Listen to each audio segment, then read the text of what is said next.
మీరు నన్ను నమ్మగలిగితే నేను మీతో ఒక సత్యం చెప్తా. వెంకటేశ్వర స్వామి ఇప్పటికీ వింటారన్నీ. అన్నీ తెలుసు ఆయనకి, అన్నీ తెలుసు.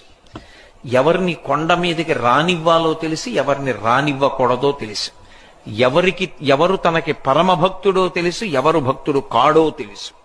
నేను మీకు ఇంకా సత్యం చెప్పాలంటే, ఆయనకి అభిషేకం చేసి స్నానం చేశాక ఇప్పటికి చెమట పడుతుంది. ఆ చెమట తుడుస్తారు బట్టతోటి. ఆ తుడిచిన బట్ట వాసన చూస్తే సువాసనలు వస్తాయి. మొన్ననే నేను వెంకటాచలం వెళ్ళినప్పుడు ఆయన ఒళ్ళు తుడిచిన బట్ట కళ్ళజోడు తీసేయమని నా కళ్ళ మీద పెట్టారు. పెడితే నాకు 1.5 గంట సేపు చల్లతనం వదలలేదు కళ్ళని పట్టుకుని. అంత సువాసనలు వస్తుంది. దివ్యమూర్తి. ఇప్పటికీ ఆరాధన చేసే పెద్దలను అడగండి, వెంకటేశ్వర స్వామి వారిని ముట్టుకున్నప్పుడు పసిపిల్లవాడి శరీరం